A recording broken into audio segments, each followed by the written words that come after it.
Assalamualaikum dan salam Sarawakku sayang, bersama saya Lia Amira Anarigos. Tumpuan berita, sambutan perayaan Tahun Baru Cina pada tahun ini tetap meriah walaupun disambut dengan pematuhan prosedur operasi standard SOP. Ketua Menteri Datuk Patinggi Tan Sri Dr. Abang Abdul Rahman Zohari Tun Datuk Abang Openg serta isteri Puan Sri Datuk Amar Jumaani Tun Tuanku Bujang telah menyertai sambutan Tahun Baru Cina Parti Rakyat Bersatu Sarawak SUPP secara maya pada Selasa. Majlis tersebut turut disertai Presiden SUPP yang juga Timbalan Ketua Menteri Datuk Seri Profesor Dr. Sim Kui Hian. Dalam amanat ringkasnya, Ketua Menteri menyeru komuniti Cina untuk terus bersatu padu bagi mengukuhkan lagi kedudukan ekonomi Sarawak dalam mencapai taraf negeri maju menjelang 2030. Datuk Patinggi Tan Sri Abang Zohari serta isteri kemudiannya mengawal Yesang sebagai simbolik sambutan yang juga merupakan tradisi yang melambangkan kesejahteraan dan kemakmuran. Dalam perkembangan lain pada Isnin, Ketua Menteri telah meluluskan projek penambahbaikan Jalan Bauk Batu Kitang dan pemasangan 285 unit lampu solar. Perkara ini diputuskan selepas cadangan tersebut dikemukakan oleh Menteri Muda Pengangkutan II merangkap Ahli Dewan Undangan Negeri Adun Tasik Biru Datuk Henry Harry Jinip bersama dengan Adun Batu Kitang Insinyur Loh Kerchiang dan Adun Serembu Miro Simoh dalam kunjungan hormat ke atas Ketua Menteri di pejabatnya Wisma Bapa Malaysia Kuching. Ketua Menteri telah dimaklumkan mengenai keperluan kerja-kerja penambahbaikan berkenaan yang mana jalannya tidak rata dan setengah kawasan tidak mempunyai lampu. Berita seterusnya, Kerajaan Sarawak menerusi Kementerian Pembangunan Wanita, Kanak-kanak dan Kesejahteraan Komuniti KPWK bercadang membina baru tempat transit gelandangan TTG dan Community Social Support Centre CSSC Bintulu. Menterinya Datuk Seri Fatimah Abdullah berkata kedua-dua fasiliti itu akan dibina di tapak rumah tumpangan Lembaga Kemajuan Bintulu BDA bersebelahan jambatan yang sedia ada di Jalan Sebiu Bintulu. TTG Bintulu berfungsi sebagai tempat persinggahan sementara untuk gelandangan dan CSSC Bintulu pula sebagai sebuah pusat transformasi sokongan sosial dan rujukan intervensi bersepadu dalam komuniti. So now with the dari segi lokasinya sudah ada, tempatnya dah ada dan kebenaran oleh BDA dah ada. Alhamdulillah. Katanya dalam sidang media pembentangan reka bentuk TTG Bintulu di lapangan terbang Bintulu pada Ahad. Terdahulu Datuk Seri Fatimah telah diberikan taklimat berkenaan reka bentuk dan konsep TTG Bintulu dan CSSC Bintulu oleh arkitek BDA Wong Sun Fuk. Jelasnya KPWK mengambil keputusan membina baru kedua-dua fasiliti itu berbanding menaik taraf. Dia naik taraf, bagus kita bina baru. Kosnya hampir sama. Tetapi kalau kita bina baru, kita boleh beri image baru pada tempat. Proses perolehan bagi projek tersebut akan dilaksanakan oleh BDA manakala pejabat Residen Bahagian Bintulu dan Majlis Pembangunan Sosial di KPWK pula akan menyelaras penubuhan serta pengurusan pusat-pusat tersebut dengan tempoh pembinaan adalah selama 1 tahun.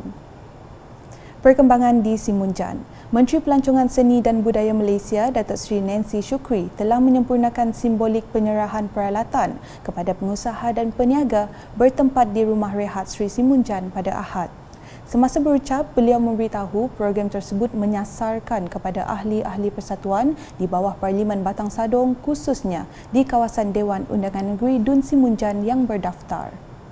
Dan syukur Alhamdulillah kita dapat menunaikan bukan berjanji kita tapi menunaikan hasrat dari kami orang pun sebab kami orang punya pandangan ialah kita pada don't give people the fish eat the rod. Nak orang ada jangan beri gaya macam mengayak ikan untuk lebih lama lagi supaya supaya kita lebih lama dapat menggunakan penampak alatan untuk kita mencari.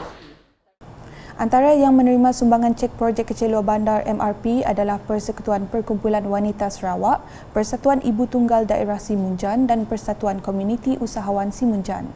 Pada majlis sama, beliau turut menyerahkan cek PMR OG dan MRP kepada 7 penerima yang terdiri daripada kelab dan persatuan serta Jawatankuasa Kemajuan dan Keselamatan Kampung JKKK di kawasan Simunjan. Turut hadir Ahli Dewan Undangan Negeri Adun Simunjan Auladris. Sementara itu, beberapa penerima turut merakamkan penghargaan dan berterima kasih atas sumbangan yang diberikan. Bantuan untuk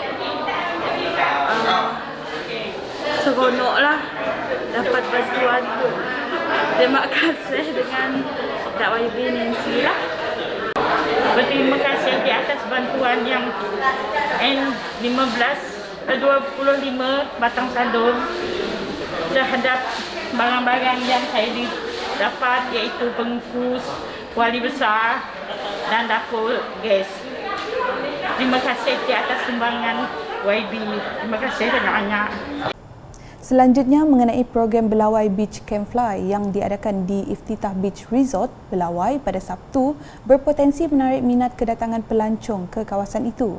Menteri Muda Perancangan Bandar, Pentadbiran Tanah dan Alam Sekitar merangkap Ahli Dewan Undangan Negeri Adun Kuala Rajang, Datuk Len Talif Saleh berkata, program yang julung kalinya diadakan itu telah mendapat sambutan yang menggalakkan daripada penduduk tempatan dan masyarakat luar. Program yang dianjurkan oleh Kelab Gudi Sarike Kegusa dan Sarawak Trek dan Hike STH itu turut menarik perhatian ramai dengan adanya pertunjukan wow atau layang-layang di sepanjang pantai Belawai. Sehubungan itu, Datuk Len berharap aktiviti seumpama ini akan terus mendapat sambutan dan penyertaan yang lebih ramai pada masa yang akan datang bagi mempromosi Pantai Belawai sebagai tempat pelancongan bagi zon tengah Sarawak. Berikut pula di Bau, komuniti Kampung Sudoh menerima geran peruntukan sebanyak RM255,000 bagi menaik taraf kemudahan kampung dan melakukan aktiviti tahunan.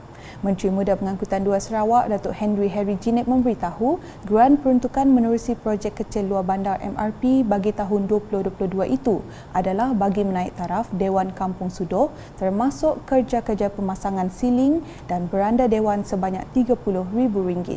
Manakala tambahnya RM10,000 lagi diperuntukkan bagi menaik taraf gelanggang sepak takraw dan kerja-kerja pemasangan pagar gelanggang. Beliau berkata demikian pada Majlis Penangguhan Mesyuarat Agung Tahunan Kampung Sudoh dan perasmian Bilik Operasi Dewan Saga di Bau pada Ahad. Datuk Henry yang juga Ahli Dewan Undangan Negeri Adun Tasik Biru turut berbangga dengan Kampung Sudoh yang telah menjuarai pertandingan Komuniti Zon Hijau COVID-19 di peringkat kebangsaan pada tahun lepas. Katanya beliau telah menyalurkan peruntukan sebanyak RM10,000 menerusi MRP pada tahun ini kepada Jawatankuasa Kemajuan dan Keselamatan Kampung JKKK kampung tersebut. Manakala di Bintulu, Saifos Club telah menganjurkan pertandingan sukan elektronik e-sukan dalam dua kategori iaitu Mobile Legends ML dan Player Unknown Battleground PUBG bertempat di Commerce Square Mall pada Ahad. Pertandingan e-sukan ini telah disertai 120 peserta dari bahagian Bintulu, Kuching, Mukah dan Miri dan diadakan selama 2 hari mulai 29 hingga 30 Januari 2022. Ahli Dewan Undangan Negeri Adun Tanjung Batu, Johnny Pang Long Ming berkata, e-sukan adalah salah satu hobi yang popular dalam kalangan generasi muda dan ia juga mendatangkan pelbagai faedah. Ujarnya, e-sukan boleh menjadi platform untuk mencari pemain berbakat yang mampu mewakili negeri memandangkan e-sukan juga merupakan salah satu acara dalam Sukan Malaysia Sukma. Dalam pertandingan itu, Johan bagi kategori Mobile Legend dimenangi pasukan Fornek Red, Naib Johan Expedia XP dan tempat ketiga dimenangi pasukan Xcrony XP. Manakala bagi pertandingan kategori PUBG, Johan dimenangi pasukan Dejavu, Naib Johan STS Junior dan tempat ketiga dimenangi pasukan Boyak Jinak. Dari Bintulu, kita ke perkembangan di Miri. Pembinaan tandas awam di Bukit Kanada Miri menggunakan konsep hijau. Menurut Datuk Bandaraya Miri Adam Yi Siu Sang, konsep hijau ini mengetengahkan alam semula jadi dan meminimalkan penggunaan teknologi. Konsep hijau atau green concept di tandas awam Bukit Kanada ini menggunakan penuaian air hujan dan lampu LED. Manakala reka bentuknya terbuka, lapang dan menggunakan cahaya semula jadi. Demikian menurutnya selepas penyerahan tandas awam di Bukit Kanada Miri pada Jumaat. Tandas awam ini mempunyai 2 tandas lelaki dan perempuan, 2 bilik air dan sebuah tandas untuk orang kurang upaya OKU dan merupakan sebahagian daripada projek transformasi luar bandar RTP Dun Piasau berjumlah RM200,000. Selanjutnya, bagi masyarakat Cina, hari pertama Tahun Baru Cina melambangkan titik permulaan nasib yang baharu dalam kehidupan mereka. Ia diraikan dengan penuh adat resam juga tradisi mengikut kepercayaan masyarakat Cina yang diamalkan sejak turun-temurun lagi. Wartawan Unit Komunikasi Awam Sarawak UKAS sempat meninjau ke Tokong Ching San Yin, Muara Tebas, Kuching. Assalamualaikum dan salam Sarawakku sayang. Saya Mariam Zanariah, wartawan unit komunikasi awam Sarawak. Kini berada di Tokong Ching San Yen yang terletak di Kampung Muara Tebas bagi meninjau aktiviti kaum masyarakat Cina pada sambutan perayaan Tahun Baru Cina 2022. Ramai pengunjung yang datang telah mematuhi prosedur operasi standard SOP yang ditetapkan kerajaan seperti pemakaian pelitup muka, mengimbas kod QR aplikasi di MySejahtera dan sebagainya. Tokong Chin San Yen yang dibina sejak 200 tahun dahulu terletak di tapak purba. Inilah kelebihan yang dinikmati penduduk Kampung Muara Tebas setiap kali tibanya Tahun Baru Cina setiap tahun. Baiklah, sekian sahaja laporan saya di Tokong Chin San Yen, Muara Tebas bersama juru kamera Firdaus dan Matthew. Kembali bersama Lea di studio.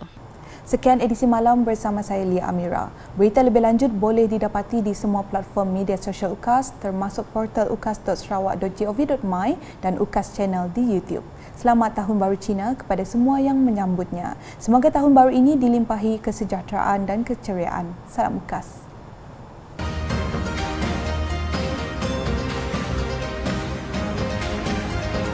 Kami dari Unit Komunikasi Awam Sarawak ingin mengucapkan Selamat Tahun Baru Cina! Kongsi